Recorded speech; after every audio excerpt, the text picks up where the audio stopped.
So that was a motion by Mr. Lawrence, second by Mrs. Menges. Any comments or questions? I would just, I know we'll talk about it again. This is my favorite LCAP I've ever seen. I mean, there was no ed speak, BS, gobbledygook that we had to check boxes for the state. It was clear, it was direct, like a human could read it and understand what we were doing and measure us against it. And I think whatever we can do to hew to this example going forward, I'm sure the state won't let us, but I think this was, I mean, I'm sure you missed Ryan deeply doing 140 pages, but I say in jest, but this was really well written, and I appreciate just how direct and clear it was as a board member. Okay, and with that, I'm going to ask for a vote to open the public hearing. Student, do you approve of opening the public hearing? I do. Thank you very much. Board, all those in favor of opening the public hearing? Aye. Aye. Aye. Aye. Okay, we have a public hearing. Now, since we do not have any public in attendance, we did not receive any comments on this hearing. We are going Motion to close the public hearing. I'm going to ask for a motion to close the public hearing. Mr. Lawrence made the motion. Did it already. And who did the second? Matthew. Mrs. Wasserman did the second. Okay, any other discussion? Hearing none, I'm going to call for the vote. Student, do you approve of closing the public hearing? I do. Terrific. Board, all those in favor of closing the public hearing? Aye. Okay, that passes 5-0. On to information items. The first one is the completion of summer projects. Dr. Stepanowski. Madam President, members of the board, despite our campuses being closed, our Director of Maintenance Operation has been very busy and the entire team, so much appreciation to Ms. Pacetto and Mr. Sean Budmaska and their entire team. They were busy all summer. We miss our staff, we miss our students, we wish our campuses were busy, but there are advantages when they are not busy. And we have taken advantage of those and will continue to take advantage of those. They had their plate was full this summer with many accomplishments, and we're excited to share them tonight. Ms. Kimmel. Thank you, Dr. Stepanowski. I am going to turn the mic over to Ms. Julie Pacetto, who's on Zoom here, and we're pulling up our presentation as we speak. And There it is. there you go. So, all right. So, Madam President and members of the board, I'm going to talk to you about our summer projects because even though this was an unusual summer for everyone, it was even more unusual for the maintenance crew. We are the essential workers, so we were here almost the entire time to make sure our campuses were safe and clean and ready for the start of school. So I'm not in charge, so Jim, can you go to the next slide? So these are some of the things that we completed over the summer. We had a roof replacement at the DO, asphalt repairs, concrete repairs, new exterior paint and fascia repair at A. Wright in the M&O office.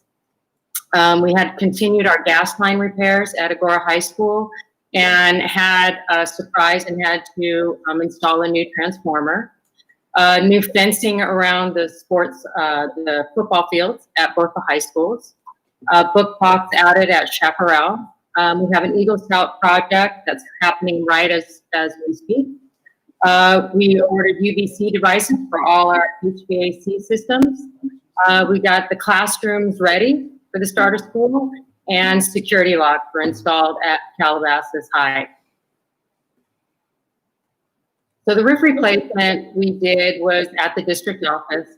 And as you know, the district office houses our servers, which has made it possible for everybody to learn remotely and to do all these Zoom meetings and everything. So it was very important that we protected all of our servers, so we replaced this roof.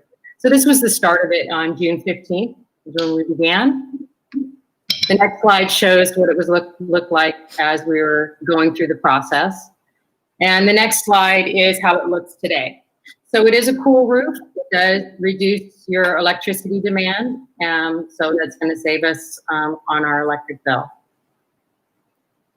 We also did some asphalt repairs. We had some areas with large cracks and tripping hazards at YB, White Oak, and Chaparral. So I have some before and after so you can see what it looked like before. On the right-hand side, it's showing how they're filling the cracks and making them safe. That was that, and this is at Chaparral. This is in the process, so you can see it looks a lot better. And then at White Oak, that's actually completed. Concrete repairs, they were at several of our school sites.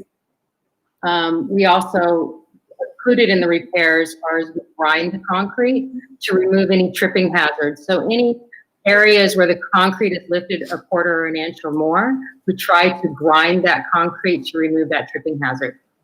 So you'll see in these pictures of before and after. This is at AE Wright. We had to remove some trees, and the tree roots were damaging the concrete and lifting it up, creating a safety hazard. So we replaced that in that area.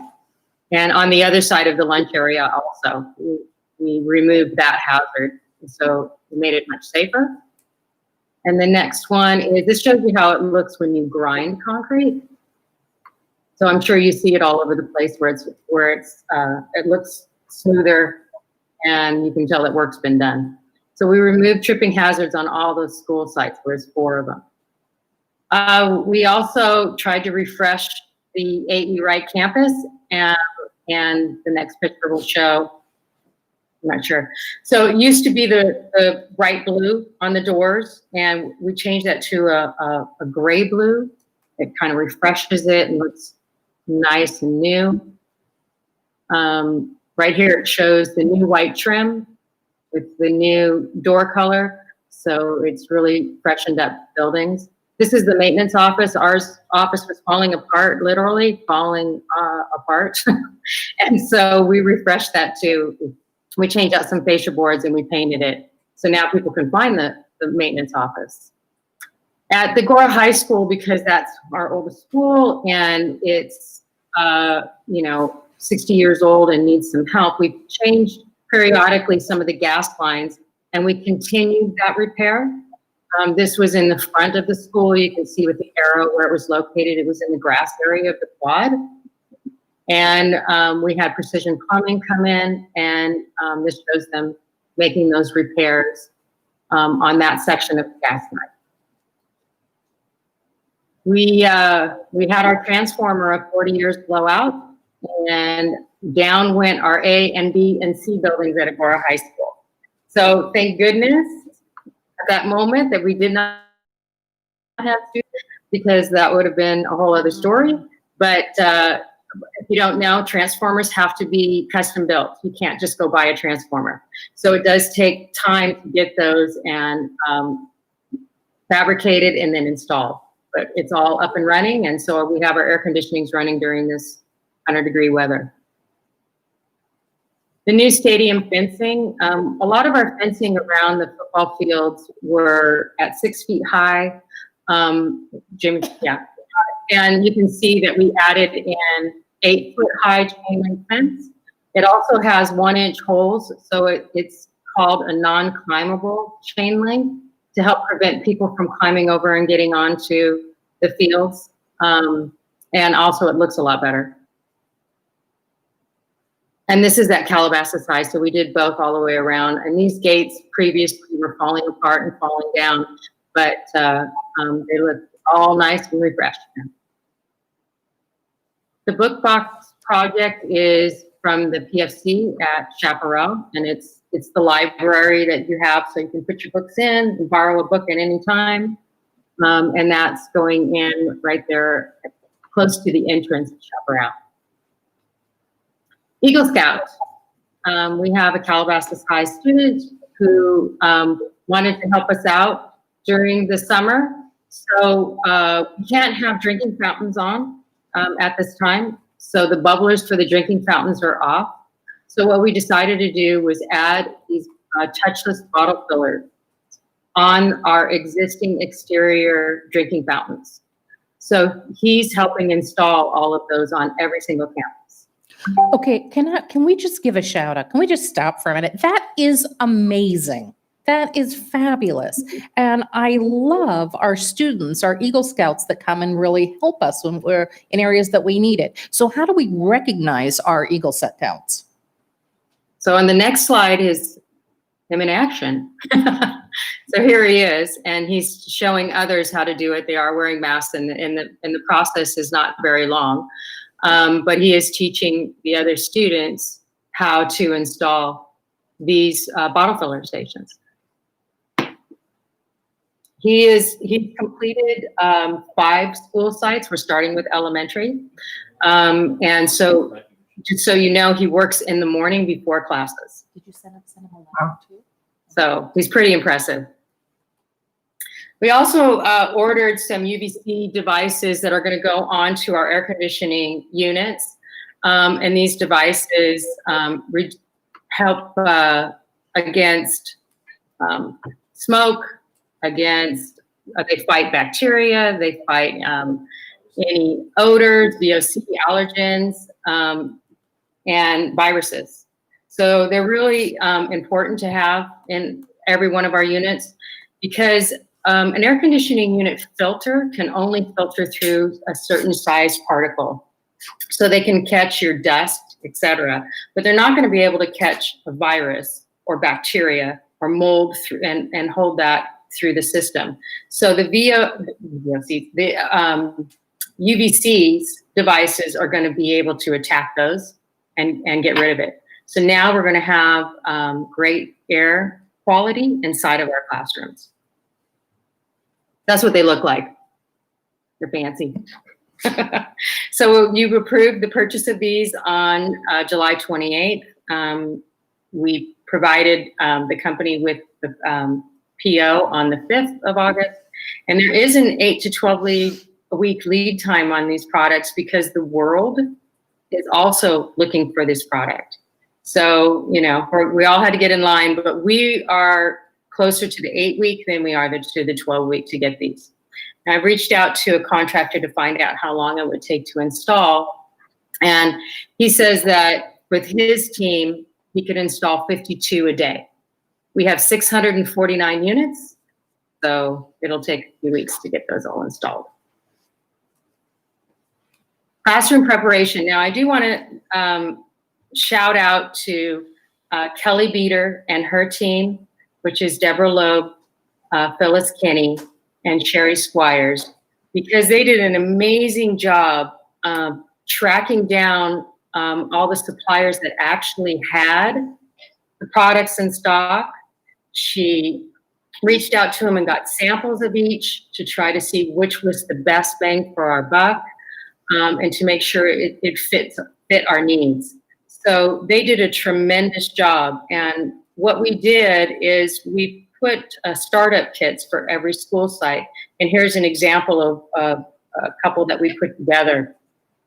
And these are filled with the PPE, sanitizer, the dividers, thermometers, all the signage, cleaners that they need, and wipes. So in all, it was 55 plus items that we delivered to all the sites. And this was funded through the COVID Cares Act grant. Now, I'm going to go back just a little bit. Sorry, Jim. So I just want to explain. So here, purchasing and Kelly Beater's group are trying to procure all of these items. And we're thinking, what is it that everybody needs, right? No one's gone through this before. And so they worked really hard. So then it all lands in the warehouse. So then the warehouse has to receive it. So that's Scott McAllister, Don Gilbert, and Vince Marquez, who has to receive everything. They have to put it away. And then we have to repackage it and deliver it to all the school sites. So they put them on these pallets and then delivered all of those. And they did it all by August 7th. So it was pretty large feat for everybody to do all of that. Once it arrived at the school sites, then it was up to the plant managers to unload it all, separate it, along with their office managers, to make sure that they received everything that we said that we delivered. And plus they had to separate it all and get it ready for their site, so that to make sure that all the teachers had everything that they needed. So it really takes a huge team to get this all put together. Okay, Jim. In those startup kits were these automatic sanitizer dispensers. And this one happens to be at the district office, but we had them installed with the sanitizer sanitized hands here mat that goes underneath it, because sometimes, you hold your hand under there too long and maybe too much sanitizer comes out. So this prevents any slip or falls. To have this mat, it absorbs any extra sanitizer. And plus it's good advertisement so people can clearly see where they are located. They also received gallons of sanitizer, 20-ounce size sanitizer and 8-ounce sanitizer. Obviously the smaller ones are for the smaller children. So in kindergarten, pre-K, all of that would get the smaller size, and the larger kids would get the gallon to make it easy for them to use. These are example of the signage that was provided. They go on sandwich boards. So they're going to go out in front of the school sites, telling everyone to wear face masks, that staff and students are only beyond this point, that there is a temperature check station, and another reminder to keep your physical distance. On the right-hand side, oh, sorry, Jim. On the right-hand side is interior stickers that were purchased. So they're directional arrows. You can see this is at Bay Laurel. So when you're walking in, you're going the right direction. When you leave, you're going the opposite direction. In the middle are stanchions to make sure that people don't cross over. We also went, these are the painters. They are painting all of the school sites with the exterior 6-foot distancing dots. They go outside of restrooms, in front of admin buildings, in front of classrooms, outside the cafeteria, and most importantly at the student pickup zones, so that students know where they're going to be waiting and they can see, and make sure that they stay the 6 feet apart. Dividers were also provided in our startup kits. So we had the portable desktop. It's hard to see in a picture because they're so nice and clean, but every site got portable desktop. We have permanent installations on front offices, counselors' offices, etc. Got the permanent installations. We also provided portable rolling dividers, so you have an option to use that or one on your desk. And then we provided a special cleaner to make sure all of these acrylic surfaces do not get scratched. For those school sites, Lupin Hill was one of them that every classroom does not have a sink. So we did a survey to find out who did not have sinks, and we provided these portable sinks to those school sites.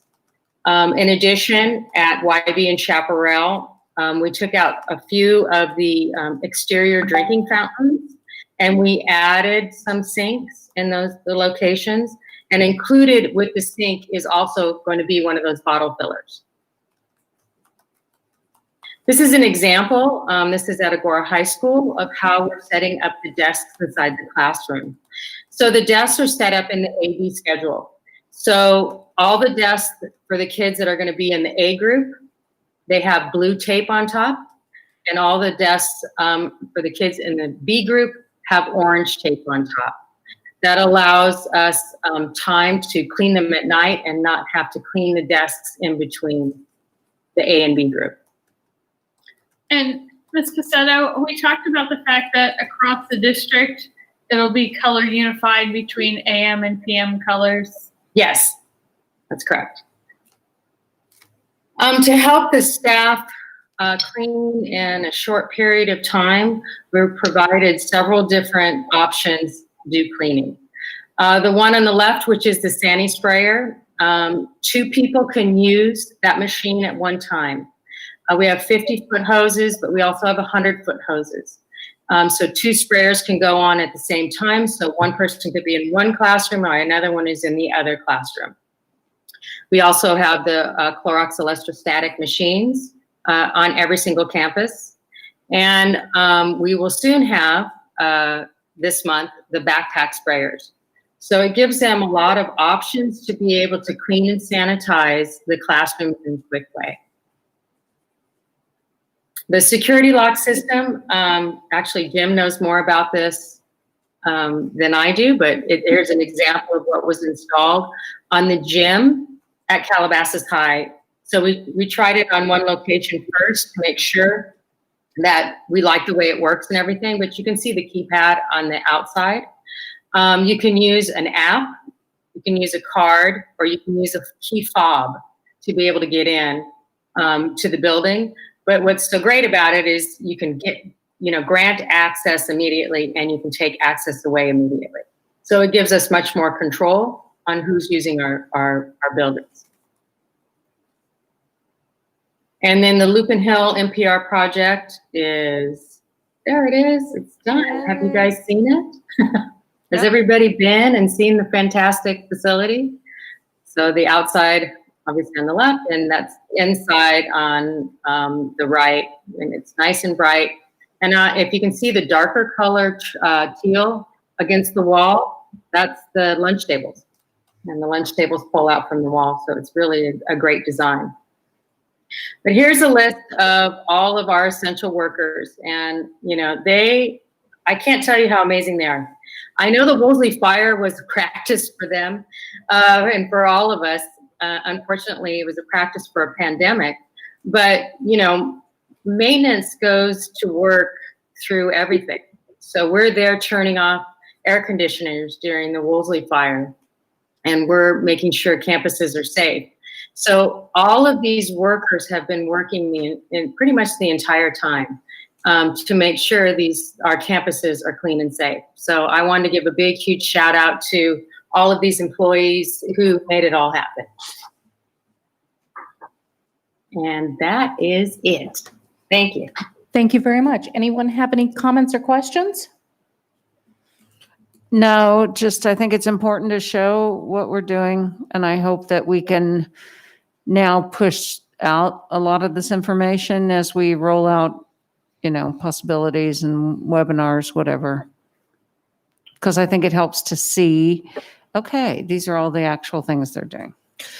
Yes, thank you, Ms. Pacetto, and your whole team. First of all, thank you for listing them on your presentation. I think that's really important, always to give employees a shout out. So thank you for including them. Thank you for your leadership in everything that you've done for facilities and for preparation. I mean, we've never been in a pandemic before. And I agree with Mrs. Cutbill, and I thank Mrs. Cutbill and Mrs. Wasserman for working on all of these in the facilities committee. A couple questions. One is air conditioning is not being run, I assume, in classrooms and buildings that are not being used, right? Okay, good. That's correct. Yes. Okay, good.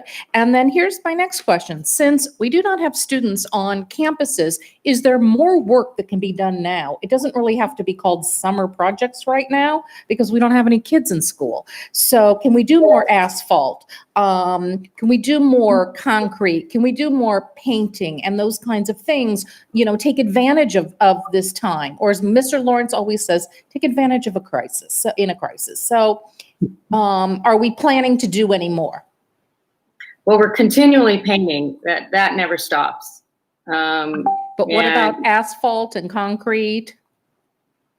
We've addressed all of the tripping hazards and the unsafe conditions. Could we do more? Possibly. We could take a look at that. I mean, I don't know what's involved in the cost, and maybe that's something that the facilities committee can look at. But even aesthetically, as our schools are aging, some of the asphalt, like I said, I don't know anything about asphalt. So maybe those are some of the things that you can look at and prioritize and maybe do some projects while we have, hardly anyone at school right now. It would have been nice if we had measure money to spend on that. It's sad that we do not. Yeah. That's right.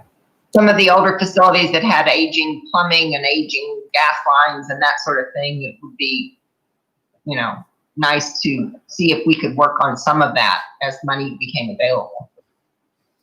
Okay, with that, thank you very much, and thank you for your team, and we're going to move ahead with Fall 2020 update. Madam President, members of the board, excited to share some updates from our short period back on campus. We have added a few slides just today. I think in full disclosure, I believe slide 6 and slide 9, Okay, if we're working on the same, how do we get those? Okay. are brand new. So first up, we mentioned at the beginning of the board meeting, but thanks to everyone for a successful launch. We've never launched from a distance standpoint before, so all members of the team can't thank them enough. And Ms. Falk did a nice job of highlighting our special ed staff. It's been particularly challenging for them supporting our students with special need, but our office managers, principals, APs, the entire team, we've raised up our game, and I greatly appreciate that. Next slide, Mr. Klein. Just a few pictures from opening day. You've got Ms. Fenton. This was the virtual Academy materials pickup that Ms. Kintz mentioned earlier. A photo of Ms. Fenton handing out materials to one of her excited students, and then a picture at Willow of the Balloon Arch. I believe this was from Dr. Finneran. So awesome ways to celebrate our students and welcome back the new year. Next slide.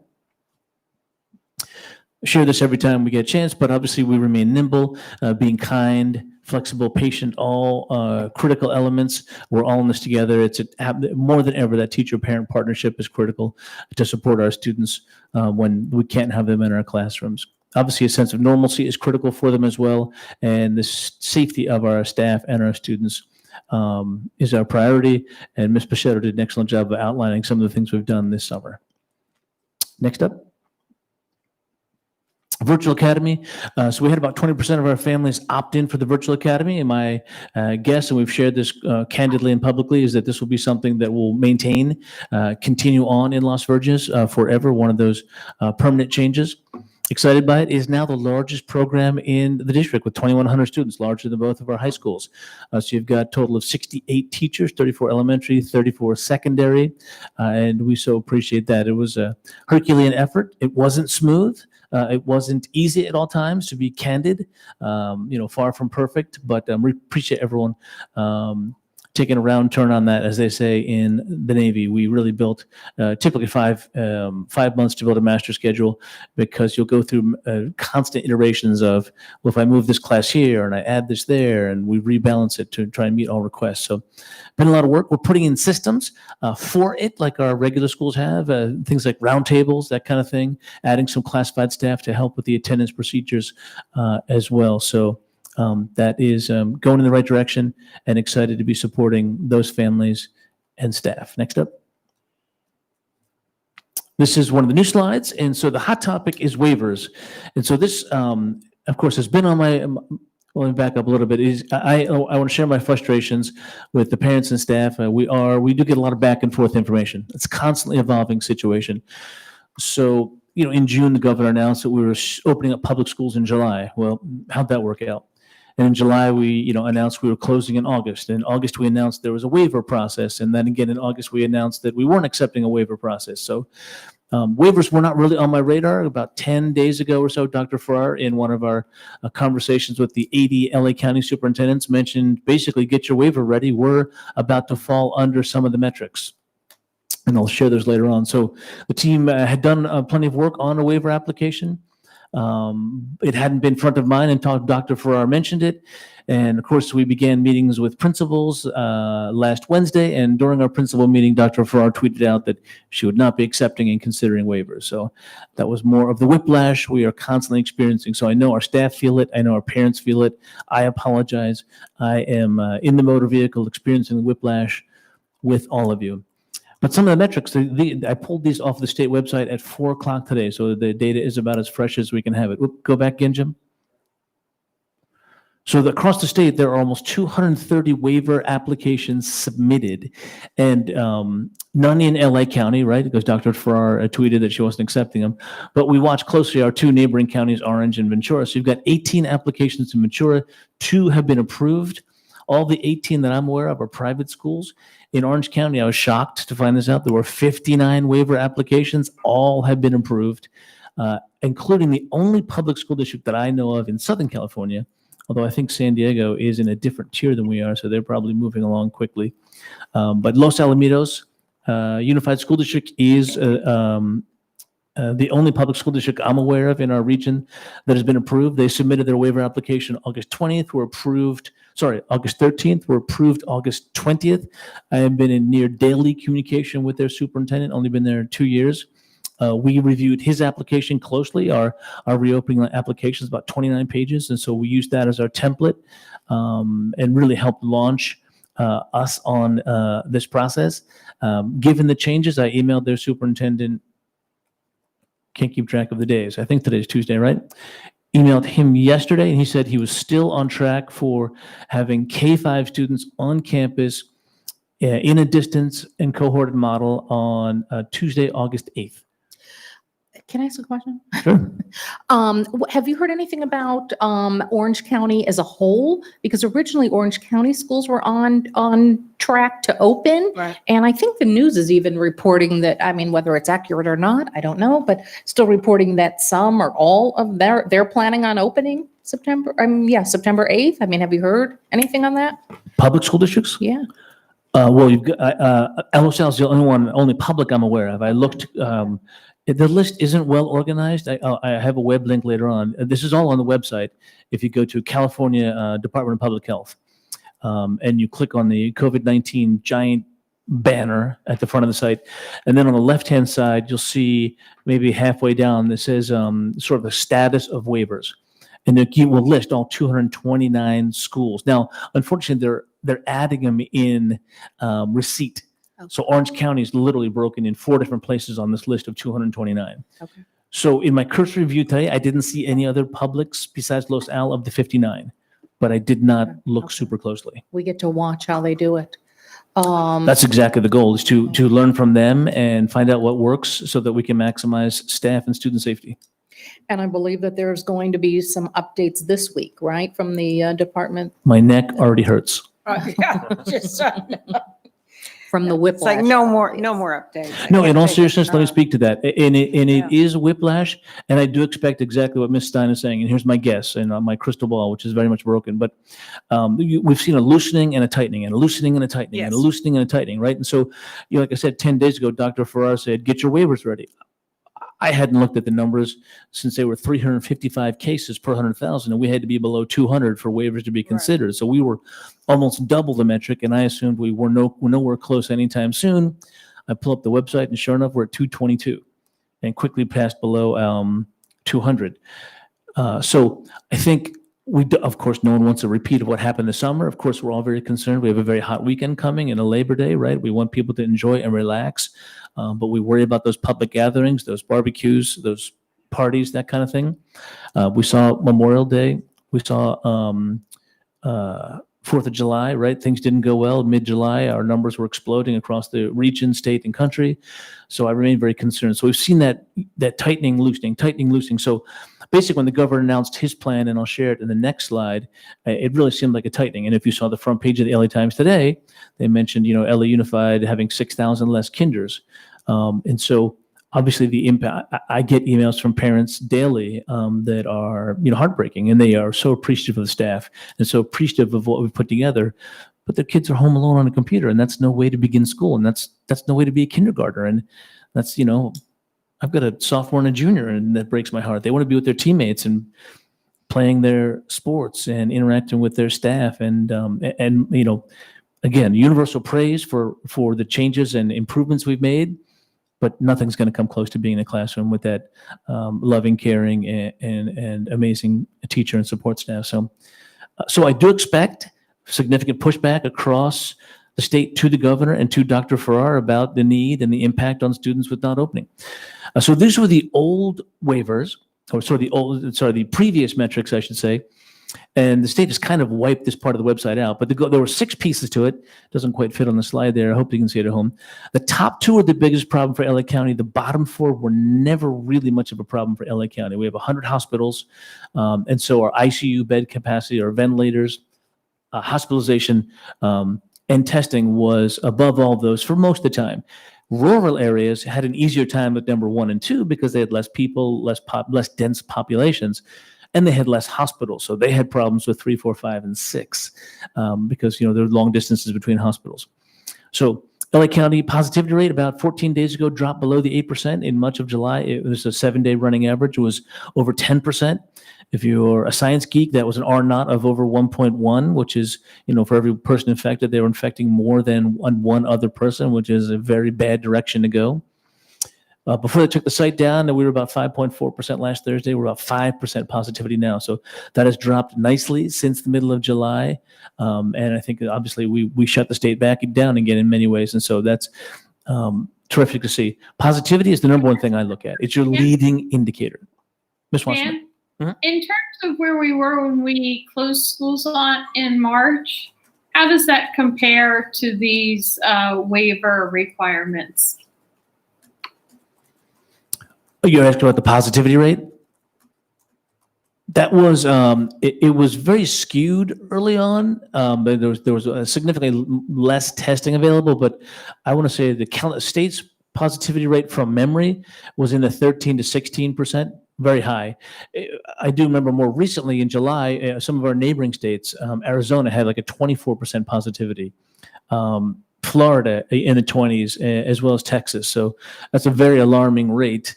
All places that had big summer vacation population explosions. And then news today, they're very concerned about Iowa. And that's heating up as a hotspot, which is heartbreaking to see. So about 14 days ago, LA County finally got below that 8% mark. And then, so it was statistic number 2, the case rate at that 200 per 100,000. That was a problem. And so we broke through that. And again, that data is now gone. They've shifted the metric, and I'll show that in a second. But the last time they had that slide up, LA County was about 186. Ventura County is in the brackets. There was at 125. Ventura County got below 100. There were 2 metrics. 200 schools could apply for a waiver. At 100, preschool through 12th grade schools were allowed to open. And so Ventura County was flirting with that 100 number. They were 98 or so, and then they started to rise again up to 112 and 125. So they were going in the wrong direction. LA County was going in the right direction. And I think this is right around the time when we tightened up. On the bottom number there, I said, LA County's testing hadn't been a problem. Last time they shared that metric was 309, almost more than double per 100,000 people. And that was on August 27th. So that was sort of the old framework. And here's the new one. Oh gosh, it's kind of hard to see, so I apologize for the size there. I've got the website on the next slide for anyone's reference. But again, if you go to California Department of Public Health.ca.gov, cdph.ca.gov, you can find all of this. And so they focus on positivities and daily new cases. So tier 1 is widespread purple. That's where we are and most of the state is. And the next slide will have a picture of the state. Substantial, there are some regions in Northern California, and San Diego County is the closest to us that is in tier 2 or substantial, and then moderate and minimal. So with widespread, you're looking at more than 7 per 100,000, and then more than 8%. So our positivity rate is good. We're decent there, but of course we're nowhere near meeting the widespread criteria. My understanding is that counties in tier 1, widespread, the worst of the tiers, schools can apply for waivers. Now, my understanding also is counties can have more stringent requirements. They cannot have lesser or more lax requirements.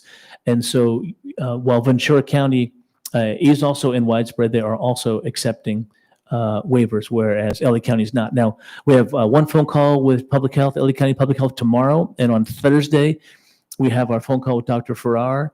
So I expect to have a lot more information over the next 2 days. So I probably can't say this enough. Things will change. I promise you things will change. Every slide here, please add a giant asterisk.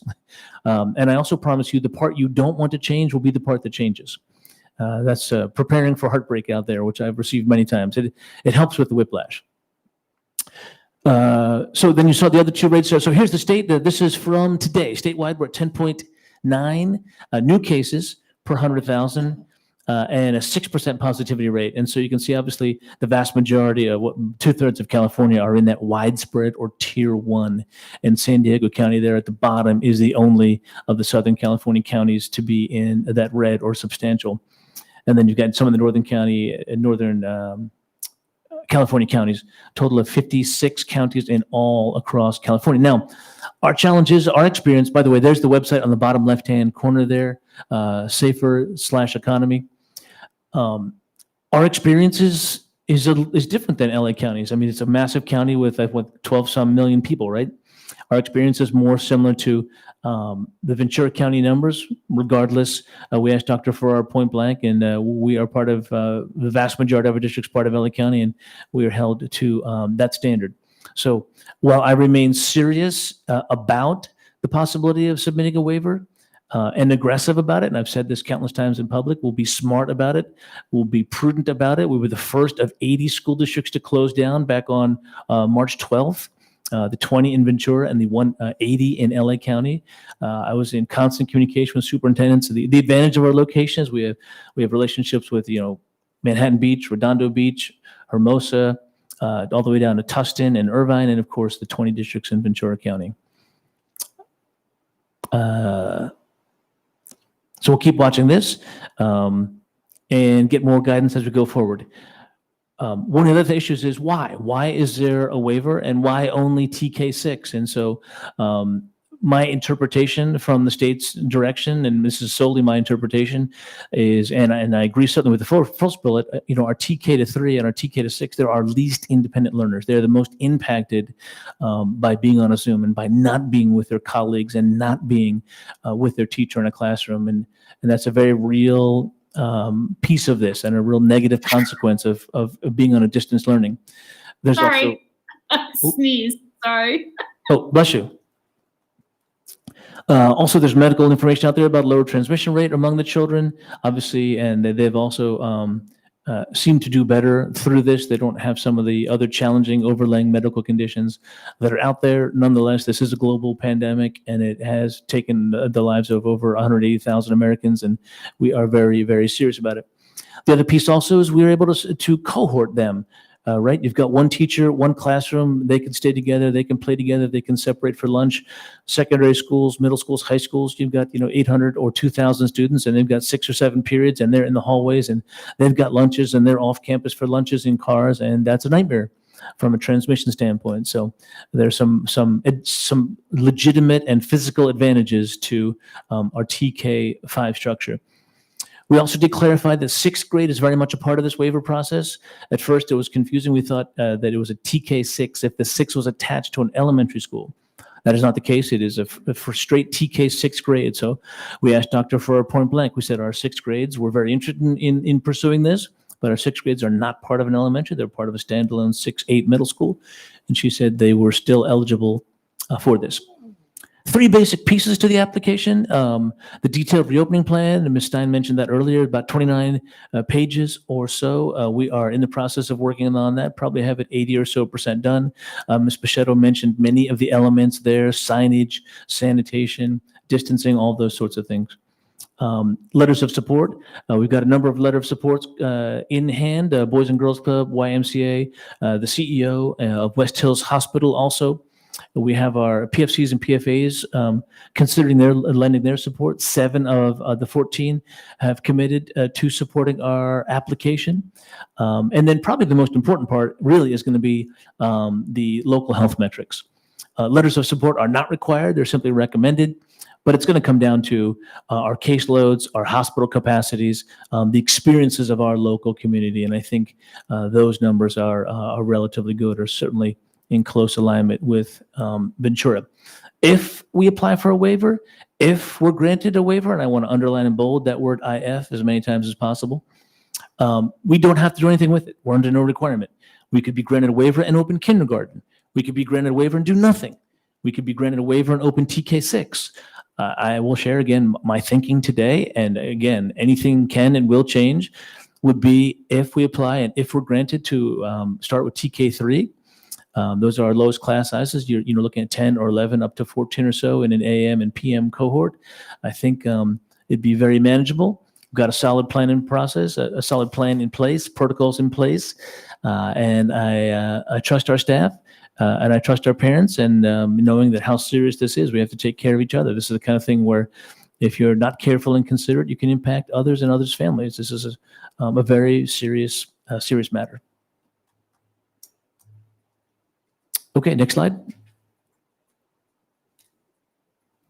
Ms. Pichetto covered all of this. This is our preparations, 5,500 items, our pallets here, all of that hard work. We've spent $1.4 million, much of it from the CARES Act grant, in preparation. So, and we will continue to prepare and, again, learn from those places that are opening and what worked and what didn't work. And I am never too proud to steal lots and lots of good ideas. Next slide. Signage, Ms. Pichetto covered this as well, to manage flow and distancing. Ms. Pichetto also managed this, I mentioned that, our sanding sprayers and our backpacks coming. This is the most significant one. I'm very excited about this one. Again, UV is ultraviolet and C is the spectrum of light it uses to create those hydrogen peroxide radicals. And of course, they zap viruses, coronavirus included, bacteria, germs, and smoke. And those hydrogen peroxide radicals will land on surfaces and help keep those safe for our staff and students as well. So this is a very exciting development. These were relatively common in elevators. We didn't think about it. We didn't think a lot about, or I certainly didn't think a lot about airborne spread viruses. But these were pretty popular in elevators because obviously you can end up with a large number of people, large numbers at a time, and large numbers of coming in and out inside elevators, closed spaces. And so obviously establishments, hotels, those sorts of things didn't want those to be super spreader events. And so they've moved those out of that and into mainstream HVAC systems. So our staff won't see these. They'll be in the HVAC system, in the ventilation. This isn't something that sits in the classroom, that sort of thing. So it's very safe, but it is there creating those radicals and purifying the air. Next slide. I think this is Ms. Finneran. Dr. Finneran. Madam President, members of the board, just wanted to reiterate that we have ongoing professional development available to our staff members focused on social justice, cultural proficiency, and those distance learning best practices. We did have hundreds of staff members take courses over the summer, and hundreds of staff members additionally took classes before school began. We have also begun offering other professional development opportunities that are occurring in sessions, as an example, on Mondays or on Wednesdays. I think we have a few Saturday sessions coming up as well. Ms. Falk? Great, thank you. I just wanted to start off by briefly describing what I had talked about earlier in terms of the special education staff and what they're facing. We are now delivering services per a student's IEP, which means that we are delivering the amount of services we did prior to school being closed. So it is a Herculean task for DIS service providers and for special education teachers. So again, I want to acknowledge their hard work. Recently, we got guidance from the California Department of Public Health that appeared to target our moderate to severe and our DIS services such as speech and language, occupational therapy, that we would be allowed to bring these populations back on campus in stable cohorts. And the guidance we got was 1 adult per 7 students and no more than 2 adults per 14 students in a cohort. It was unclear whether instruction was included in that. I have a couple of meetings this week surrounding that. It appears that we are going to be able to be bringing some populations back on campus, but I don't have the full information on that yet. We are doing in-person assessments at every school site. We're in the process of completing about 50 of our close to 400 pending assessments this fall. And it doesn't sound like a lot, but it's actually quite a bit, so that's quite impressive. And we are continuing to hold all of our IEPs virtual until further notice, and that probably will continue until we are back on campus full-time, not when we're able to come back in our AM/PM cohort. We will probably continue with virtual IEPs until the time we're able to be fully on campus. So, Mrs. Falk, if we're allowed to bring special ed students onto campus, that is your plan to do that? I need to see, I wouldn't say it's the plan. We would, like Dr. Stepanowski said, if we're giving permission, we would look at all the ramifications of that. I'm not ruling it out, but as a district, we have to work with the unions and, look at exactly what that would look like. they're targeting the moderate to severe populations mostly. So we would look at that first as the first group if we were going to bring a group back, because they're already a small cohort. And they also, I believe, in the order said that English learners can come back and students at high risk of further learning loss, or students not participating in distance learning, foster youth, and students experiencing homelessness. So are we also, Dr. Finneran, going to be exploring that as well? Yes, we are. Okay, because that can, those students can come back without a waiver. We don't need a waiver for that. This is what this order is. That's correct. Okay, so you'll keep the board apprised of Yes. all the developments on that. So do you have any idea like when you would bring them back, or? I think one of the challenges is that we want to go slow to go fast in this situation, because there has been so much virtual learning for so long that to bring select staff members back is a challenge and is something we have to think about and navigate carefully. Thank you. Mrs. Wasserman? I'm sorry, and it's actually from what you said. How are we connecting with our students who are homeless in terms of making sure tech abilities are, locations are offered to them, or, I know we provide the laptops, but are we in touch with some of these families to see, Yes. where their students are able to work from? Yes, Why- and we've provided a number of hotspots in addition that they can use. In fact, during the course of this meeting, I received an email from a parent whose income caused her internet to be cut off. So we'll have her come in tomorrow and pick up a hotspot. So those are the kinds of things that we're doing, Ms. Wasserman. Awesome, thank you. Yes.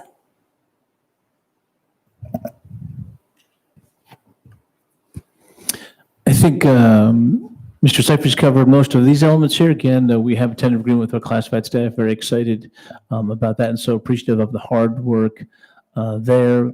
Both associations, LVCA and LVEA, have been tremendous partners in this. We don't always agree, and we candidly and respectfully share perspectives, and we work towards supporting our staff and, most importantly, supporting our students.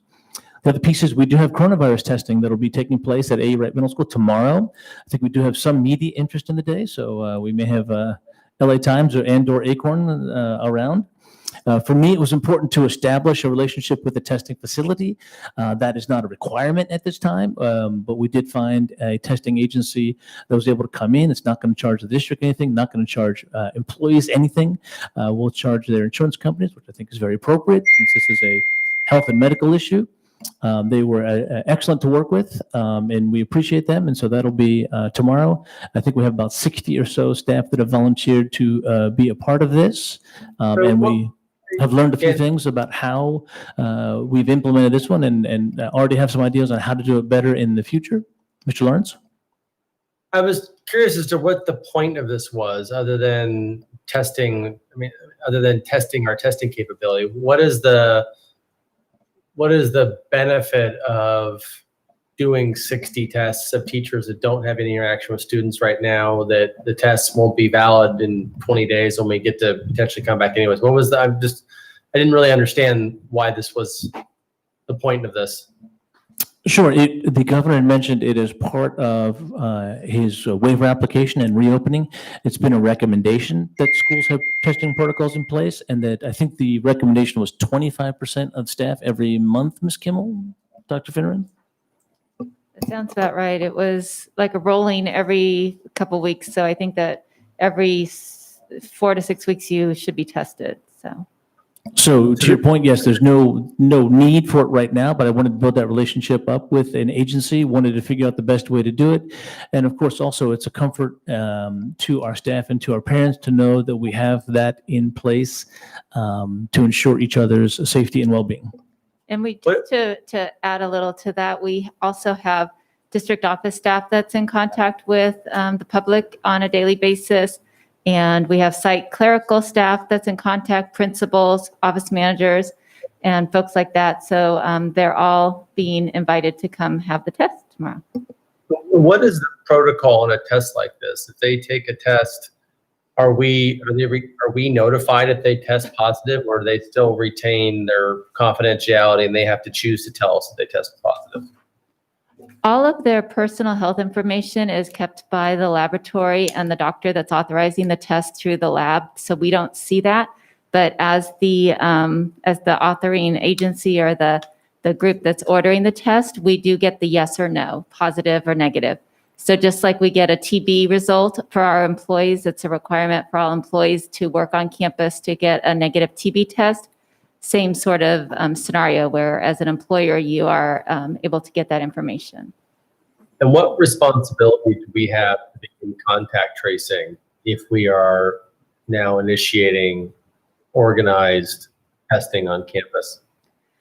So the call would go to the employee first, and then we would get notified as well. And then our protocol is that our nurse would work with County Public Health and do the contact tracing. So we would do that. So LVUSD's nurse would be responsible for tracking down. They were in the office on these 6 days. Mm-hmm. These are the parents who came in to talk to a counselor and so forth. Yep. It's the same Okay. tracing requirement, Mr. Lawrence, that we're under. We just shortcut it by one step. So if a staff member or a student becomes positive, then their health agency that recorded that test would tell LA County Public Health, and then they would inform our nurse, Melissa Foster, and we would implement contact tracing. In this case, the testing agency will notify us directly and the county. So I'm sure within a day or two, the county will be contacting us as well, but it doesn't really impact our contact tracing requirements. Just gets us Great. the information faster. And we are very sensitive to the privacy of our staff's medical interests, but we do consider this to be very similar to a tuberculosis test. And so if a positive comes back, that information gets to our district nurse. It's kept confidential in the personnel department, and the nurse acts upon the information based upon protocols established by LA County Public Health. Yeah, that all makes sense to me. Just last question, which test are we using?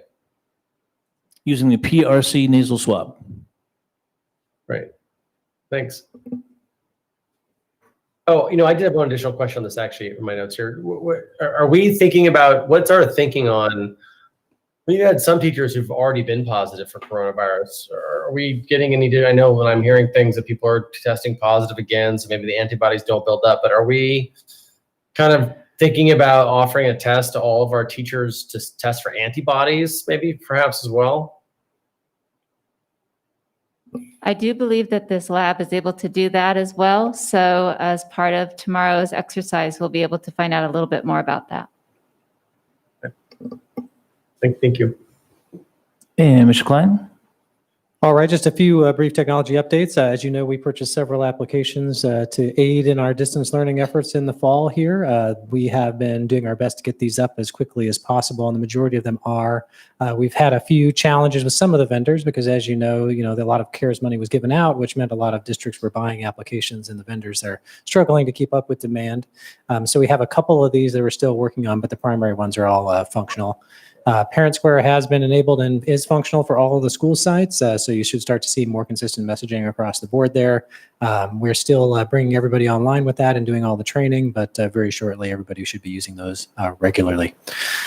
Device connectivity needs are being met and will continue to be met, as Ms. Finneran mentioned. We are even doing home visits. We did a few home visits today with some of our low-income families to assist, Spanish-speaking families to assist with their internet issues with the help of a translator today. So we are definitely all in on making sure our kids are connected and staying hooked in. Mr. Klein, you speak fast. And it's fine, but I want to make sure that everyone out there, who watches it, whether through a Calabasas CTV or the webinar, said that you're making home visits to our low-income families, home visits to make sure, and our low-income and English as a second language families, to make sure that they are connected, to help them with technology. And I just can't tell you how wonderful that is. And all of our students who need a device have a device in our district. Every single student that needs one has one. As far as we know, yes. That's wonderful. Thank you. And in fact, we were concerned. It got a little bit close, and so Mr. Klein and the team had the foresight to order another 700 additional ACERs over the summer. And so candidly, I think we got down to 40 or so Acers, and then our first shipment of 222 Yeah. brand new Acers arrived off the truck. Yep. I They think- showed up just in time to save the day on that. We are getting a little low again, but hoping for that extra 500 here very soon so that we can pick up the rest of the demand. And any of the refurbished ones or new ones that have problems, do parents know? Is it on every school website? Every teacher know how parents can get them serviced? Yeah, absolutely. Okay. We have actually, if you look at every one of our school websites on the right sidebar, there is a, need help, click here. Great. With the distance learning resources on, and the first page of the distance learning resource site for parents has basic troubleshooting tips so that they can work through their problems before they call us. And then after that, they have our phone number and the email address as well to reach out so that we can assist them if necessary. Thank you very much. Next up is meal service. Ms. Kimmel. Yes, as mentioned earlier in staff board communication, we have all the middle schools and high schools open daily from 11 to 12:30. And we also have the early bird pickups in the mornings at the two sites, AC Stella and Lindero.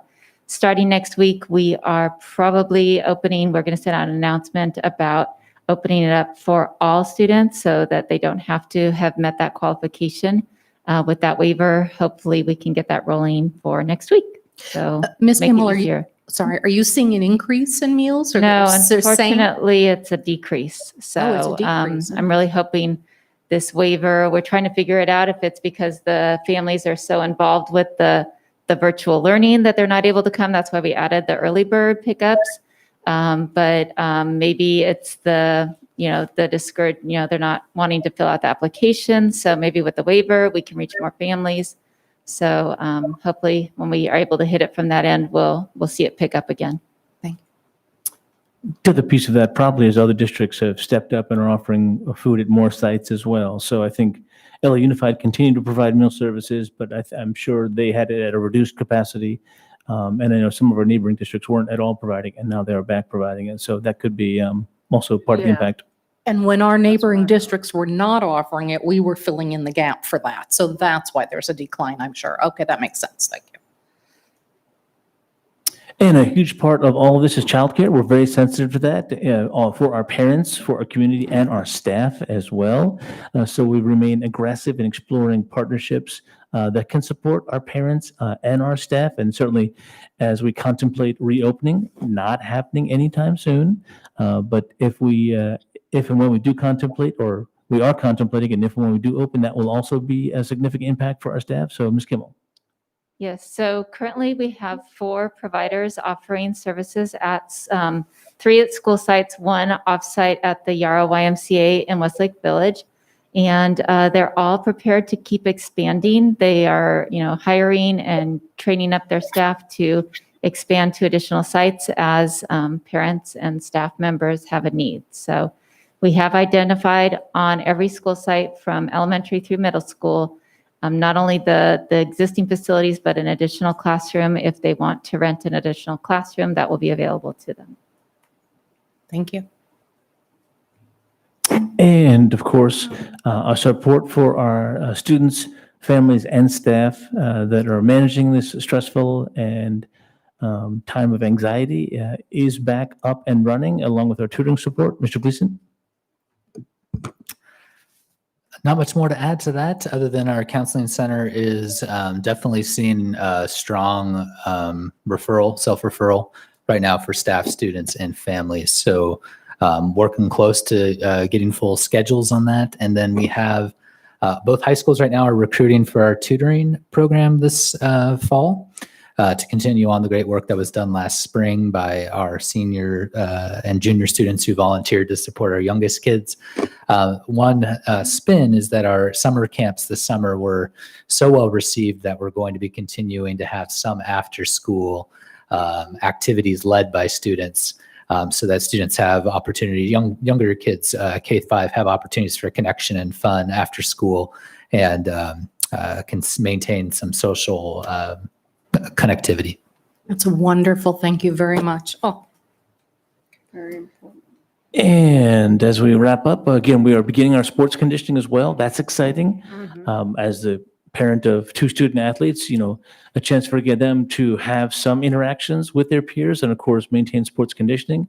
We'll have all the protocols in place we had over the summer. We were very effective in the summer with temperature checks, our athletic trainers on site managing those, filling out the waivers, filling out physical fitness exams by their doctors, and maintaining distance and practicing outside only. So we're excited to have that start up this week also. And again, the other advantage from the spring is our school sites are open. We had shut everything down in March out of the unknowns. We have a better sense for what's going on. I certainly wish we had, better health experience for our community and our country and the world. We don't, but we are where we are. But our schools are open. Our principals are there. Our assistant principals are there. Office managers, plant managers, a good number of teachers are also teaching from their classrooms. They are available to them as well. So don't hesitate to reach out to your schools, sites, or the district office if you have any questions whatsoever. And Community360.me is a resource that Mr. Gleason just mentioned as well. So much hard work ahead. Thank you. Thank you all for an excellent presentation as we navigate these uncharted waters. So I think we're in good shape. With that, at this point, I'm going to thank Jake Goodman for joining us at his first board member as a student board rep. And Ms. Wasserman, happy birthday. Enjoy the rest of the evening celebrating with your dad. And with that, I'm going to adjourn the meeting. Thank you.